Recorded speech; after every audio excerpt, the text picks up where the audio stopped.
Wise English stories.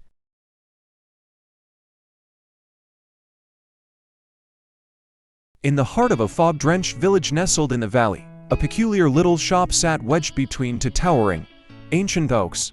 It was the sort of place one might pass by 100 times without truly noticing. But for those who did, the place held an inexplicable charm.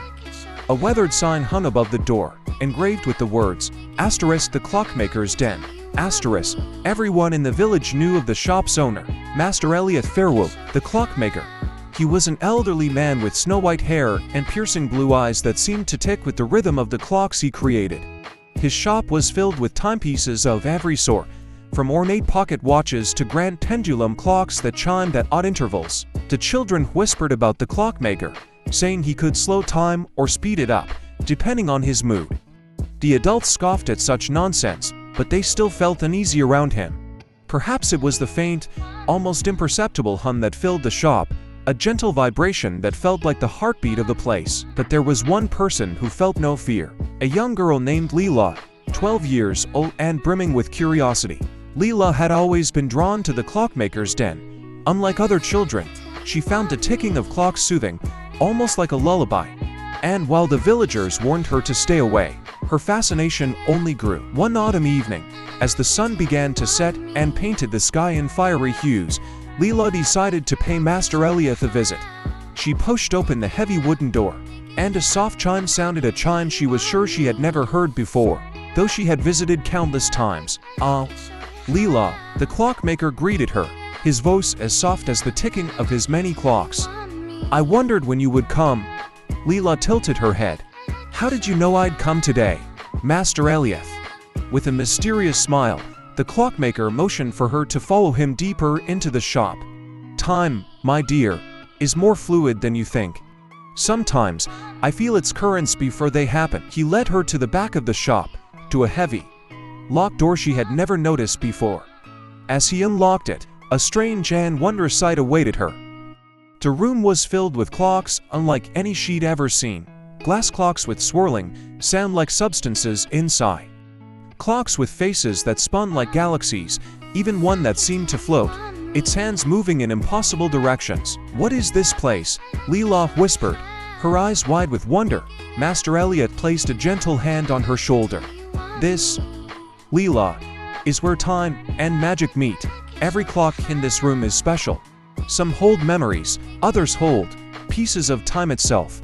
Her gaze fell upon a curious device that looked less like a clock and more like a tiny silver box, intricately engraved with symbols she didn't recognize. "Ah, the Tempest box," Elliot said, following her gaze. "That one is particularly special. It doesn't tell time. It keeps time 30 minutes, to be exact." "What does that mean?" she asked, reaching out to touch it. The clockmaker paused, his expression grave. "In this box are 30 stolen minutes. 30 minutes that were lost to the world forever." "Stolen? By who?" Leela asked, curiosity now piqued beyond return. The clockmaker's eyes twinkled with a hidden sadness. "Once, I had a daughter, my dear. She was a bright child, much like yourself. But one fateful day, she vanished. Time swallowed her whole. And all that remained were the last 30 minutes I spent with her." A chill ran down Leela's spine. She looked at the Tempest box with new understanding and a mixture of fear and awe. "Why keep it here?" she whispered. "Why not open it?" Master Elliot sighed deeply, his eyes misty. Opening the box would release those 30 minutes, returning them to the world.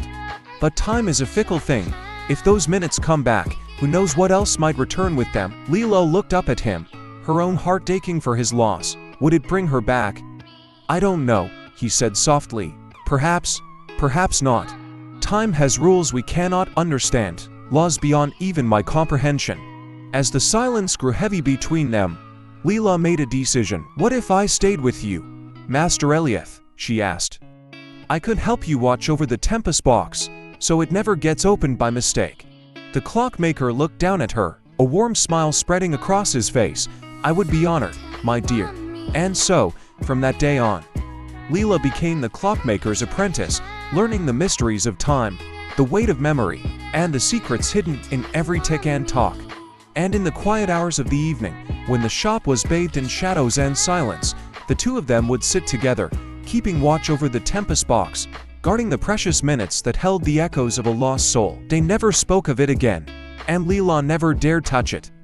But each evening, as she wound the clocks and listened to their steady rhythm, she felt a strange comfort, knowing that sometimes the things we lose aren't lost forever, they're just waiting to be found, hidden in the quiet spaces between seconds.